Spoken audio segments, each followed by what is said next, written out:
ओम शांति। आज 15 अगस्त स्वतंत्रता दिवस पर बाबा के मधुर महावाक्य हैं। प्रातः मूल्य ओम शांति। बाप दादा मधुबन। बोले बाबा, मीठे बच्चे, बाप का बिंदी स्वरूप है, उसे यथार्थ पहचान कर याद करो, यही समझदारी है।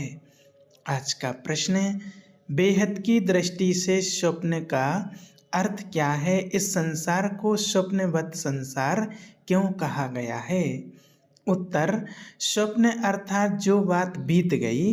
तुम अभी जानते हो यह सारा संसार अभी स्वप्नवत है, अर्थात सतयुग से लेकर कलयुग अंत तक सब कुछ बीत चुका है। तुम्हें अभी सेकंड में इस स्वप्नवत संसार की स्मृति आ गई। तुम सृष्टि के आदि मध्य अंत, मूलवतन, सूक्ष्मतन, स्थूलवतन को जानकर मास्टर भगवान बन गए हो। आज का गीत, कौन आया मेरे मन के द्वारे सवेरे सवेरे। ओम शांति। शिव बाबा अपने मीठे मीठे बच्चों से खिलते शालिग्रामों को बैठ समझाते हैं। शालिग्राम ही शिव बाबा के बच्चे ठहरे ना। बच्चे जानते हैं कि हमको वह पढ़ाते हैं जिनको रिंचक भी कोई जानते नहीं हैं।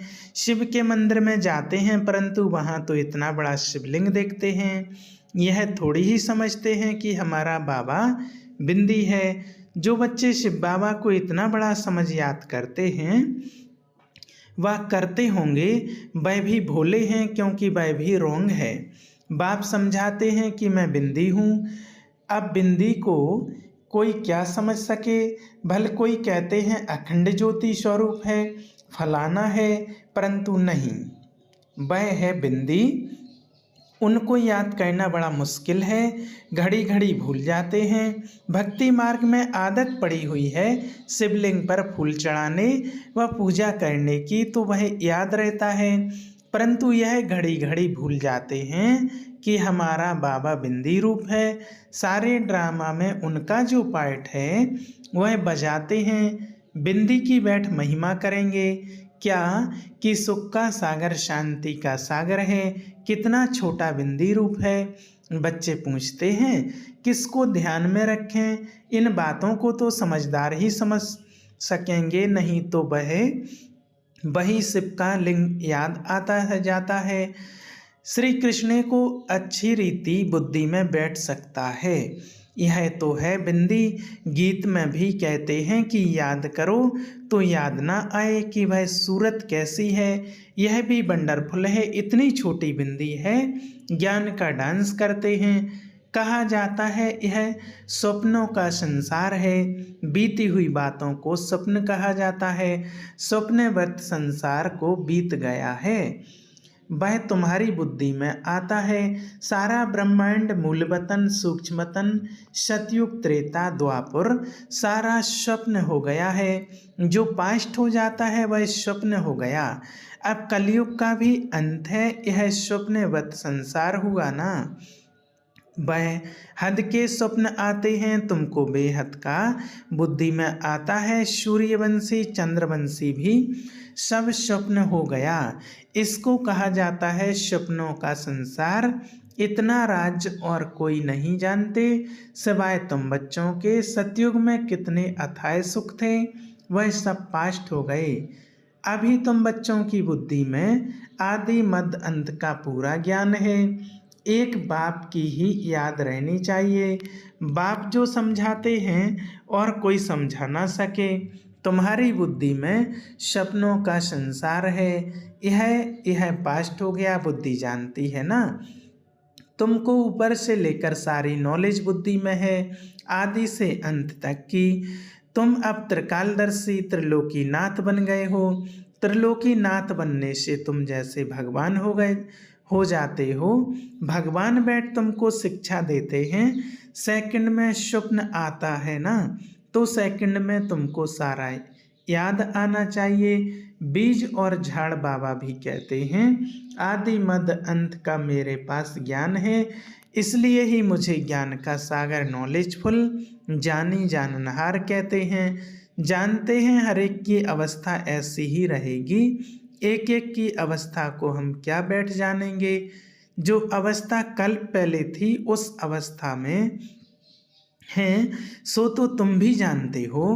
पुरुषार्थ कराने के लिए कहते हैं अच्छी रीति पुरुषार्थ करो। अभी तुमको स्वदर्शन चक्रधारी बनना है, तुम जानते हो यह पास्ट हो गया है। ऐसे देवताएं राज्य करते थे, फिर आकर राज्य करेंगे। पास्ट प्रेजेंट फ्यूचर यह याद करते रहेंगे, उनको ही स्वदर्शन चक्र कहा जाता है। शिवलिंग को याद करने से तो हीरे हुए हैं। तो समझते हैं कि बाबा ज्योतिर्लिंगम है, बिंदी कहें तो मूछ पड़े। वह समझते हैं आत्मा छोटी है, परमात्मा बड़ा है। अभी तुम बच्चे जानते हो इस कलयुगी दुनिया में इस समय देखो भपका कितना है, इसको माया का भपका कहा जाता है। माया का पॉम्प है कहते हैं ना। अभी दुनिया कितनी अच्छी बन गई है, बड़े बड़े महल बन गए हैं। अमेरिका का कितना भपका है, चीज़ें कितनी नफीस आकर्षक बनती हैं। हम समझते हैं कि यह तो मुलम्मे की चीज़ें हैं जो अभी ख़त्म हो जाएंगी। दिन प्रतिदिन बड़ी बड़ी इमारतें, डैम्स आदि ऐसे बनाएंगे जैसे बिल्कुल नई दुनिया है। मायावी पुरुष है ना, आसुरी संप्रदाय का भपका है। यह सब है तिलस्म जादू।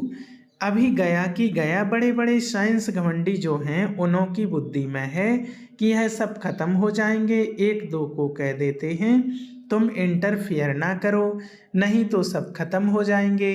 अमेरिका अपने को बलवान समझता है तो ज़रूर सेकंड नंबर में भी कोई होगा जो सामना करे। गाया हुआ है दो बिल्ले लड़ते हैं, यादवों ने अपने कुल का विनाश किया तो वह दो बिल्ले हुए ना। वही प्रैक्टिकल हो रहा है। तुम जानते हो आगे भी इस समय तुमने ही नॉलेज ली थी, अब भी ले रहे हो। बाप आकर सारी नॉलेज समझाते हैं। जैसे बाप की बुद्धि में है वैसे तुम बच्चों की बुद्धि में भी है। शिव कहा जाता है बिंदी को, आत्मा में भी सारा पार्ट है तुम्हारा है, ऑल राउंड पार्ट। सतयुग से लेकर कलयुग तक, सतयुग त्रेता में तुम जब सुख भोगते हो तो उस समय बाप का कोई पार्ट नहीं। बाप कहते हैं कि मेरे से भी तुम्हारा जास्ती पार्ट है। तुम सुख में रहते हो तो मैं निर्वाण धाम में हूँ, मेरा कोई पार्ट ही नहीं।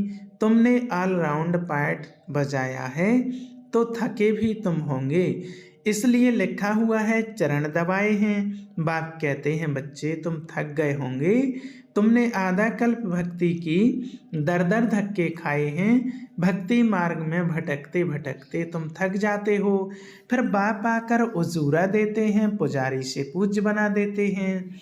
तुम जानते हो हम सो पूज्य थे फिर पुजारी बने हैं। ऐसे नहीं कि परमात्मा आपे ही पूज्य आपे ही पुजारी है, नहीं, हम ही बनते हैं। भारत ही अविनाशी खंड गाया जाता है। भारत है शिव बाबा की जन्मभूमि, जन्मभूमि पर ही मनुष्य कुर्बान होते हैं। कांग्रेसियों ने भी देखा कितना माथा मारा जन्मभूमि के लिए, फॉरेनर्स को बाहर निकाल दिया। यह जन्मभूमि स्वर्ग थी, फिर 5 विकारों रूपी माया ने आकर हप किया। हम रावण को बड़ा दुश्मन समझते हैं, यह कोई भी नहीं समझते कि बड़े ते बड़ा दुश्मन माया रावण है जो हमारी रजाई खा गया है। यह जैसे कि गुप्त चूहे मुआफिक फूंक देता है और काटता रहता है, जो किसको पता भी नहीं पड़ रहा है। काटते काटते एकदम देवाला मार दिया, किसको पता नहीं है हमारा राज्य भाग छीन लिया है। कोई को पता नहीं है हमारा दुश्मन कौन है। हम कंगाल कैसे बने, माया बड़ा चूहा है। आधा कल्प खाते खाते भारत को कौड़ी जैसा बना दिया है, बड़ा ही बलवान है। अभी फिर तुम चुपके से उस पर जीत पा रहे हो। तुम जानते हो कि भाई हम कैसे गुप्त रीति राज्य ले लेते हैं। जैसे गुप्त रीति गंवाया है फिर लेते भी गुप्त रीति से हैं, कोई भी नहीं जानते। अभी फिर इस पर जीत पानी है। कितनी महीन राज्य हैं, बाबा की मदद से हम फिर से राज्य भाग लेते हैं। कोई हाथ पांव नहीं चलाते हैं, गुप्त रीति से हम अपना बेहद के बाप से वर्षा लेते हैं। जो आधा कल्प रहेगा वह चूहा माया को आहिस्ते आहिस्ते खाता है, और तुम अभी राज्य एक ही बार ले लेते हो 21 जन्म के लिए। 84 जन्मों का राज्य भी तुमको समझाया गया है। इतने इतने जन्म लिए हैं। तुम जानते हो सतयुग में हमारी आयु बहुत बड़ी थी, फिर अपवित्र भोगी बनते हैं तो द्वापर कलयुग में 63 जन्म लेते हैं। यह बाबा बैठ समझाते हैं, कल्प कल्प माया ऐसे राज्य लेती है, फिर हम उनसे लेते हैं। गीत में गाते तो हैं, कौन देश से आया कौन देश में है जाना, परंतु समझते नहीं हैं। तुम तो जानते हो आत्मा किस देश से आई है, क्यों आई है। सारा चक्र बुद्धि में है, सारे ड्रामा में हीरो हीरोइन पार्ट है शिव बाबा का। शिव बाबा के साथ पार्टधारी कौन कौन है। पहले पहले जन्म देते हैं ब्रह्मा विष्णु शंकर को, फिर तुम बच्चों को बाप के साथ मददगार ठहरे।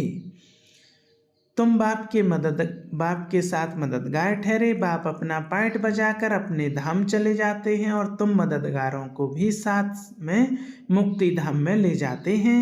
तुम मुक्ति धाम जाकर फिर जीवन मुक्ति में चले जाएंगे। कितना अच्छी रीति बुद्धि में रखना चाहिए।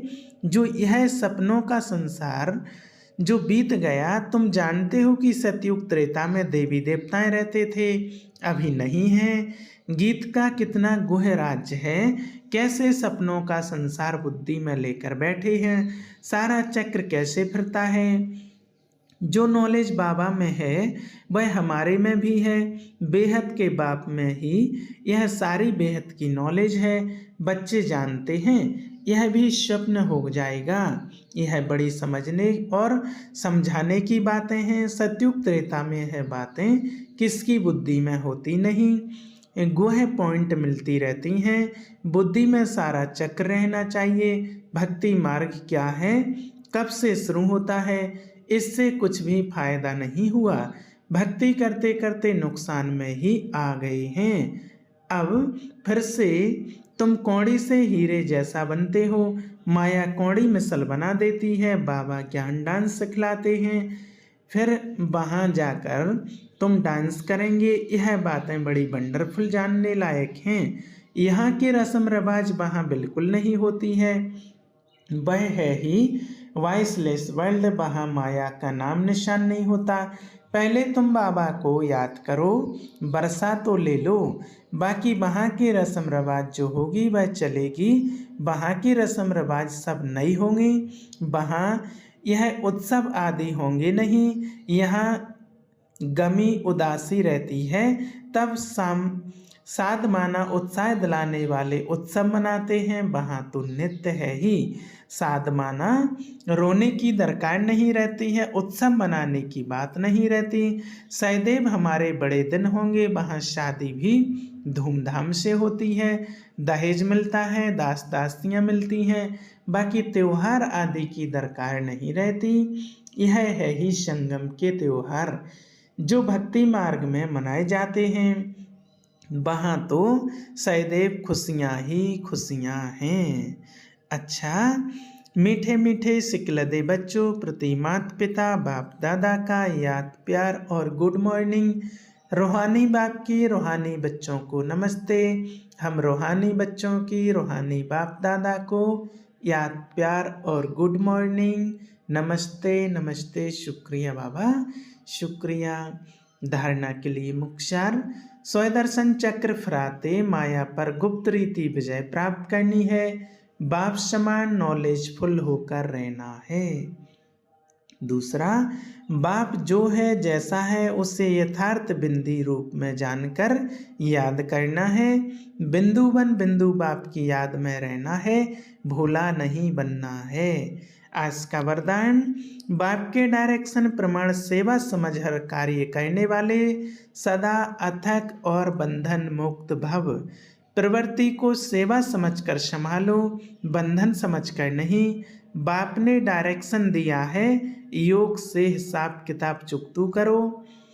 यह तो मालूम है कि वह बंधन है, लेकिन घड़ी घड़ी कहने व सोचने से और भी कड़ा बंधन हो जाता है, और अंत घड़ी में अगर बंधन ही याद रहा तो गर्भ जेल में जाना पड़ेगा। इसलिए कभी भी अपने से तंग नहीं हो, फंसो भी नहीं और मजबूत भी ना हो, मजबूर भी ना हो। खेल खेल में हर कार्य करते चलो तो अथक भी रहेंगे और बंधन मुक्त भी बनते जाएंगे। आज का स्लोगन, भृकुटी की कुटिया में बैठकर तपस्वी मूर्त होकर रहो, यही अंतर्मुक्ता है। अच्छा, ओम शांति।